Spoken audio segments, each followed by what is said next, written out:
కర్ణాటక ఎన్నికల్లో భాజపాకు అంతా అనుకున్నట్టుగానే జరిగింది. అమలుపరిచిన వ్యూహాలు పనిచేశాయి. దేశ నలుమూలల నుంచి కర్ణాటక ఎన్నికల్లో పనిచేయడానికి వచ్చిన సుమారు 60,000 మంది సైన్యం పడిన కష్టం వృధా పోలేదు. వారు క్రియేట్ చేసిన దాదాపు 20,000 వాట్సాప్ గ్రూప్స్ నుంచి పంపిన సమాచారం కర్ణాటక రాష్ట్రం నలుమూలలకు బాగానే చేరింది. ప్రభుత్వం ఏర్పాటు చేయడానికి కావలసిన సంఖ్యకు దాదాపు దగ్గరకొచ్చింది.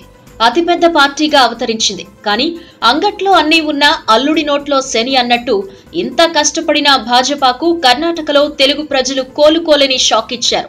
సంపూర్ణ మెజార్టీ సాధించి ప్రభుత్వం ఏర్పాటు చేయాలన్న భాజపా ఆలోచనలకు చెక్ పెట్టారు. ఆంధ్రప్రదేశ్ కు భాజపా చేసిన అన్యాయమే తెలుగువారిని ఆ పార్టీకి వ్యతిరేకంగా ఓటు వేసేలా చేసింది. అదే తెలుగువారు ఇంతకు ముందులాగే కాషాయ పార్టీకి అండగా నిలిచి ఉంటే పూర్తి మెజార్టీ వచ్చి ఉండేది. బీదర్, గుల్బర్గా, రాయచూర్, యాద్గిర్, కొప్పల్, బళ్ళారి ఈ 6 జిల్లాలు హైదరాబాద్, కర్ణాటక పరిధిలోకి వస్తాయి. కర్ణాటకలో తెలుగువారు అధిక సంఖ్యలో నివసించే ప్రాంతాల్లో ఈ హైదరాబాద్, కర్ణాటక అతి ముఖ్యమైంది. ఈ ప్రాంతంలో ఉన్న 6 జిల్లాల్లో కాంగ్రెస్ ఎక్కువ స్థానాల్లో విజయం సాధించింది. మొత్తం 31 స్థానాల్లో కాంగ్రెస్ కు 15 వస్తే కాషాయ పార్టీకి 12, జేడీఎస్ కు 4 వచ్చాయి. బెంగళూరులో కూడా తెలుగువారు అధికంగా ఉండే నియోజకవర్గాల్లో భాజపాకు నిరాశే మిగిలింది. ఇక్కడున్న 36 స్థానాల్లో కాంగ్రెస్ పార్టీకి కేవలం 11 సీట్లు మాత్రమే వచ్చాయి. అది కూడా ఇక్కడ వైఎస్ఆర్ కాంగ్రెస్ పార్టీ ప్రచారం చేయడంతో తెలుగు ఓట్లు కొంత శాతం చీలాయట. వైకాపాలో నంబర్ 2 అయిన విజయసాయిరెడ్డి ఇక్కడ ముఖ్యమంత్రి అభ్యర్థి యడ్యూరప్పతో కలిసి ప్రచారం చేశారు. మోదీని ఒప్పించి ఆంధ్రప్రదేశ్ కు ప్రత్యేక హోదా కోసం పాటుపడతాను అని డైలాగ్స్ చెప్పిన డైలాగ్ కింగ్ భాజపా అభ్యర్థి సాయి కుమార్ కు బాగేపల్లి నియోజకవర్గంలో డిపాజిట్ దక్కలేదు. అంటే తెలుగువారి కోపం ఏ స్థాయిలో ఉందో అర్థం చేసుకోవచ్చు. ఇక్కడ పార్టీ 4వ స్థానానికి దిగజారింది.